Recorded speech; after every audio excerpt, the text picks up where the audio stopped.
Welcome back to Beyond the Clinic Walls. The podcast here is meant for current and future trends in the healthcare industry as well as AI's impact. I'm your host, Roby Flynn, and today we're stepping into a crucial yet often overlooked aspect of the practice success, the well-being and mental resilience of healthcare professionals in themselves. I'm incredibly excited to introduce our guest today, Laura Cross, the inspiring host of Mindful Mondays and the owner and founder of White Sands Self-Care LLC. Laura, thank you so much for joining us. Thank you, Roby, for having me. I appreciate it.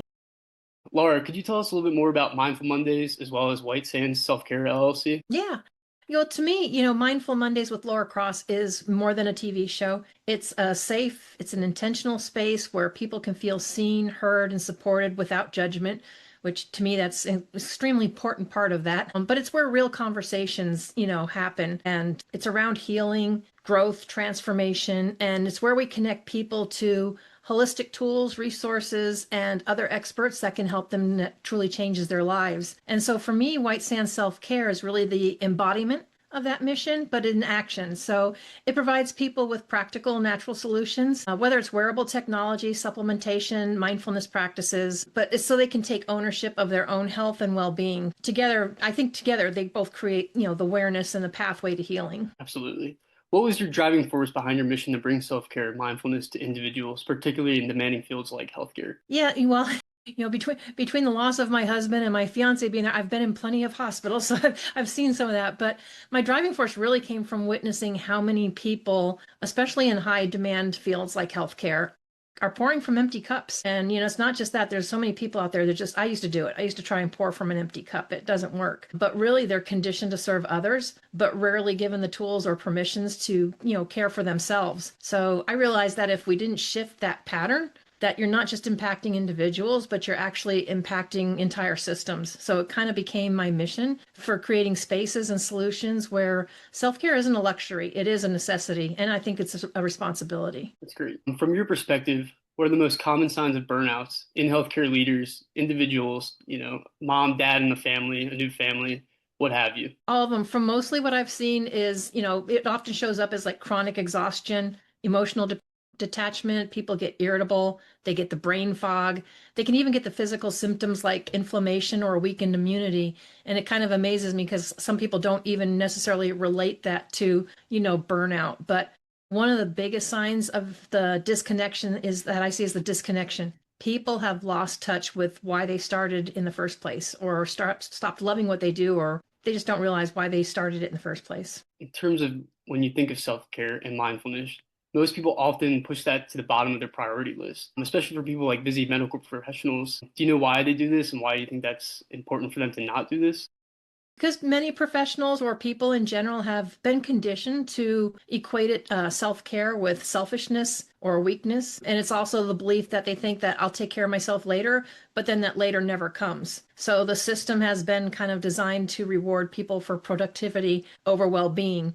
And self-care becomes reactive instead of proactive. I actually have a pretty cool, or not cool, but crazy personal story here. So I was working with a doctor.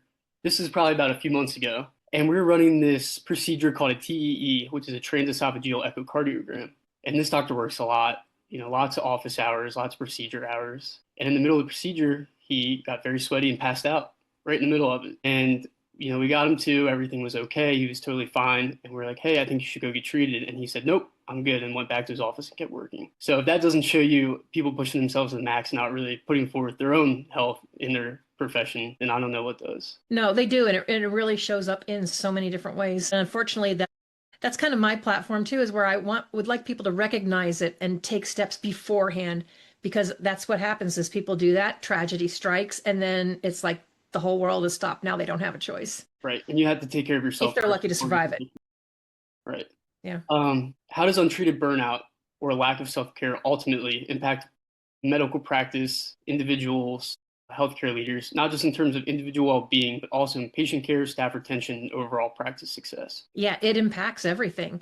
I mean, you will see a decreased patient care quality. You'll have a higher staff turnover, communication breakdowns, ultimately a loss of trust and connection.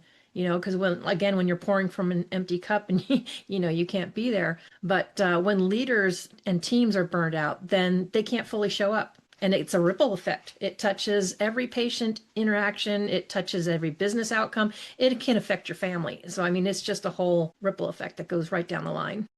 And I don't care who you are, whether you're a laborer or a doctor, when you get tired or when people get tired, they get cranky, they get upset. And people probably know doctors can be famous for their blow ups, especially these OR doctors. You see it, and then it takes a huge impact on others they work with, whether it's their OR techs or their scrubs, what have you. I've been through some back in the past where they, what I say would say, lost their entire bedside manner.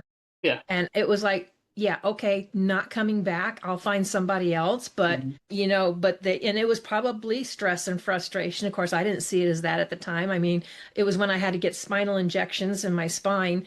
And if you've ever had that done, it's very painful. I wouldn't recommend it. There are other better options I found out. But, you know, when you have those painful things, and what he wanted me to do is tell me if it fixed the problem. Well, I couldn't decide. I couldn't tell between the difference of the pain in my spine and did it get rid of the pain. And he got really upset and just blew. And I'm like, okay, not coming back here. He's like, that wasn't care for me. That was No, it just, wasn't. making things worse. Yeah. And people's ugly side comes out, especially when they're exhausted and everything. Laura, your Mindful Monday show offers practical advice for a busy private practice owner, CEO, etc. in the healthcare industry listening right now. What are some simple, actionable mindfulness or self-care practices that could realistically integrate into their demanding daily routines, even if it's for 5, 10 minutes? It doesn't even have to be that long. It's, start small and be intentional. 3 to 5 minutes of breath work to reset your nervous system can do wonders. And I mean, if you can't get up and leave your station, you don't even have to close your eyes, but if you concentrate on your breath coming in and breathe in through your nose and blow your stomach up like a balloon, if you're used to yoga or whatever, they're called deep belly breaths, and then hold it for a little bit and just exhale. And if you do that, you'll feel a whole calmness. It can actually reset your whole nervous system. But I mean, if you can step away, then I would say step outside for some sunlight, some grounding, change your change your environment. You definitely want to stay hydrated, proper supplementation to help support the body, because normally if you are in those professions, you are running, running, running. You are not eating or keeping up with the, food and nutrition that you need. But I would say most important too is a quick moment of stillness before your next patient and before your meeting. So if you just had a frustrating patient or a meeting, take a few breaths and reset so that you don't take it out on the next person. And you can kind of reset and put yourself in a better frame of mind. And there's also, wearable technology that they can wear that helps them with the recovery and balance. But out of all of that, what is most important is that you're consistent with it. It's not necessarily the matter of how long you do it, but being consistent is key. I So think you build that habit. I think that's the thing a lot of people struggle with is, especially in today's world, we're so want to be pleased right now, and not a lot of people realize that in order to build healthy habits, you have to have continuity throughout. People who go to the gym expecting a week to be looking like Arnold Schwarzenegger in the 70s, and it doesn't work like that. In order to achieve success, you have to be consistent throughout everything. Yeah. Um, And I think that's a good example because especially like, the New Year's resolution time, everybody wants to make their resolution, or summer's coming, got to get thinner for suits. So they go to the gym and they start doing these insane workouts for like really long, and then they're in so much pain and then they can't move. So then they just stop going. But if you would have just done a little bit at a time and not exhausted yourself and mhm. worked at it, it would be something that you would realize that, hey, I could actually do this every day and I could maintain it every day. I think a lot of people these days get very overwhelmed by all these people online, what have you, these examples of these perfect bodies or these perfect mental states, this healthy home, what have you. And they think that they can just achieve that with a couple programs or doing just a couple exercises a day, when in fact, like everyone says, Rome wasn't built in a week. Consistency is key, and that applies to everywhere in life. Yeah, and it took us years to get this stressed out, messed up. You're not going to fix it in a day. There's things you can do to start making it easier. It takes just as much work to reverse it as it as it did to build it up in the first place. That being said, how can leaders within the healthcare industry foster a culture of well-being and self-care for their entire team, not just for themselves? What other steps can they take to make it a priority? I believe it definitely starts at the top. Yeah. Leaders have to model it, not just talk about it. No one wants to follow someone that says, do what I say, but not what I do. So you want to be that model. And there's some simple practical steps that they can take. They can normalize the breaks and the mental resets. Don't make people feel like, ooh, what are you doing now? Make it normal, make it part of the process. You can provide access to wellness resources and they can encourage open conversations about around stress and well-being. That's make it more normal, like just like you talk about everything else instead of making it look like, oh, woo woo or this. It's like, no, you need it to you need it to balance yourself out. But when you integrate mindfulness into that workplace culture, that's really key because when leaders prioritize the self-care, it gives permission for everybody else that's following them to do the same. In terms of your business, White Sand Self-Care, what's the philosophy behind that? And how does it help individuals find their personal path to well-being? To me, the philosophy is simple. Your body is designed to heal. You just have to know how to listen to it and support it. And, we focus on empowering people with natural, holistic tools that are aligned with the mind, the body, energy. There's no one size fits all approach. So don't ever let anyone tell you because there is none. It's about helping individuals, though, reconnect with themselves and find out what truly works for them. That's great. Yeah, I know people listening now won't know, but before when we had originally met and we had talked about, the whole holistic side of medication and how in college I had actually done a lot of research on it and took a few courses on it. And truthfully, all healing is self-healing at the end of the day. Whether, in the Western society, people want to tell you these pharmaceutical drugs help you and these surgeries help you.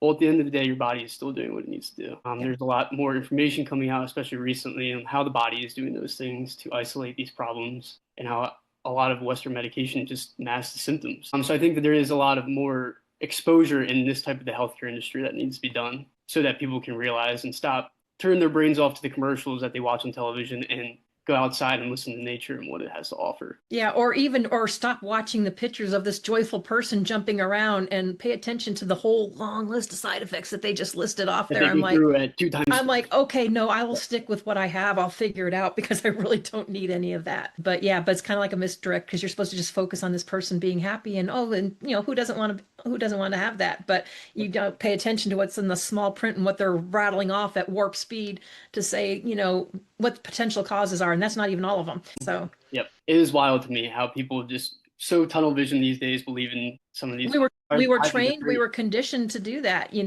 Holistic health and your body's healing. That's been around thousands of years.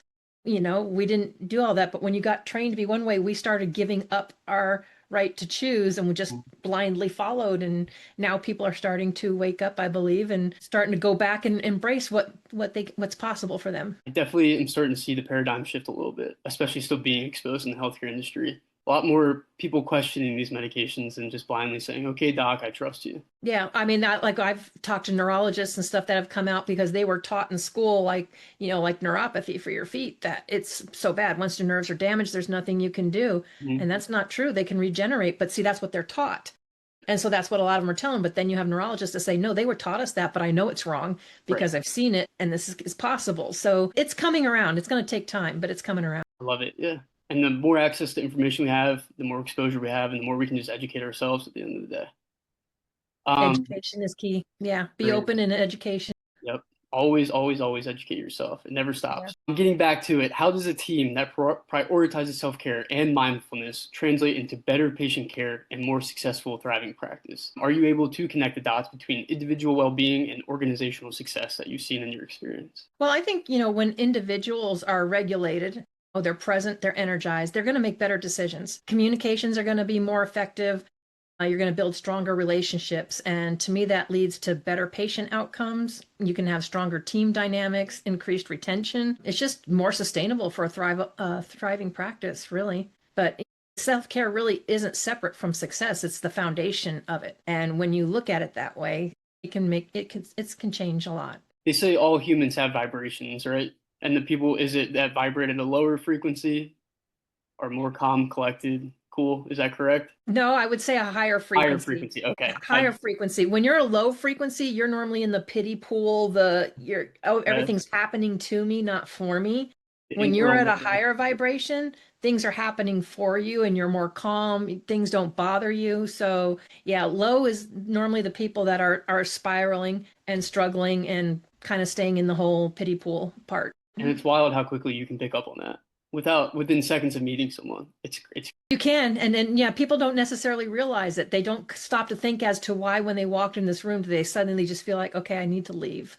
Right. Or this isn't here. Or you can walk into other rooms and just all of a sudden you could have the worst day, but you walk into this room and you're around certain people And better. all of a sudden you are just glad you showed up. It's all energy, it's all vibration. And yeah. I saw this thing the other day. It was, if your situation is sucky, why be miserable in it? If it sucks regardless, you might as well just have a good attitude about it, right? If you don't have a choice, the whole thing is though, you always have a choice. Always have a You choice. don't have Right? to be there. You can walk away. If it's your job, unless you're ready to quit, you might not have a choice. And yes, you just have to find the more positive side of it or, think we could make it better. But yeah. Looking ahead, how do you see the conversation around mental health, self-care evolving within the healthcare industry? Do you believe it's finally getting the attention it deserves? Well, like we were saying, I think we're at a turning point. Yeah, I think self-care and mental health are really starting to be finally being recognized, but now we need to move from awareness into action and take that a little farther because I think the future is going to be about integrating it, the well-being part of everyday life and business strategy, not an afterthought. It's not an afterthought. It should be totally integrated. it's like you go to a bar and there's four bar stools and everyone's talking about, oh, I wish I had started a company or I'm going to start this company. And the differences between the people is the ones who did and the ones who didn't. Everyone can talk about it, but unless you actually put it into action, it doesn't make a difference. What's one piece of advice you would offer to healthcare industry leaders who are ready to make self-care a non-negotiable part of their strategy for both personal well-being and practice longevity? Healthcare leaders and everybody make self-care non-negotiable. Not just for you, but for your entire organization. Because when you prioritize your well-being, you're not stepping away from your leadership, you're actually strengthening it. And I think the sooner that they can see that, but when you make that non-negotiable, that really changes. I mean, I've done that myself. And at first I thought, well, I had this, and I started doing things a few minutes at a time. Then it got a little longer and then a little longer. And I was okay with getting up a little earlier, but you know what? That's my time and that's not negotiable. Absolutely. Like we said, you have to take care of yourself before you can take care of anyone else. Yeah. Well, Laura, this has been great. I've had a great conversation with you today. Thank you. Is there anything else you'd like to share with our audience? Make sure that you take care of yourself. Like I said, when you and embrace being perfectly imperfect. Stop worrying about being stop worrying about being perfect. Nobody is. I don't care who says they are, they're not. But, put yourself first. You got to make sure you keep filling that cup because without it, you're not doing yourself or anybody around you any justice. And it does show vibration, energy. People pick up on it. I don't care how much you sit there and smile. If you are off and you're really not there, there are people that are going to pick up on it and it comes through. Absolutely. You can only fake it and make it so long, right? Yep. If we want to find and listen to Mindful Mondays, or we want to connect with you through White Sands Self-Care, what's the best place for us to reach out or listen? Yeah. So Mindful Mondays with Laura Cross is on E360 TV or my YouTube channel, which is at Mindful Mondays with Laura Cross. And we bring those powerful conversations to life each week. So they're always on there. And then to explore holistic tools, resources, or any of that solutions, you can go to my whitesandselfcare.com or connect directly with me through any of my social platforms. My mission really is to meet people where they're at and help guide them to where they want to be, whether it's mentally, physically, emotionally, spiritually, whatever. We cover it all. Well, thank you again, Laura. I think the work you're doing is amazing, and I can't wait for more people to open their eyes more and more to this and stop listening to other people who say, oh, it's just a sham, because it's not, and it works, and it's been around for way longer than Western medication has. It's not, and I love seeing the look on people's when people have tried something, you see it really make a shift and a difference in their life. That is, yeah, I was a that's my skeptic favorite once, part. and I no longer am, and I work in the healthcare industry. Yeah, thank All you. right. Yeah, you're welcome. And to our listeners, I hope this episode has inspired you to open your mind to this side of medication. And if you're private practice looking to implement AI-powered solutions for predictable patient acquisition and operational automation, visit us at cardiaccareaisolutions.com. Thanks. Have a good one.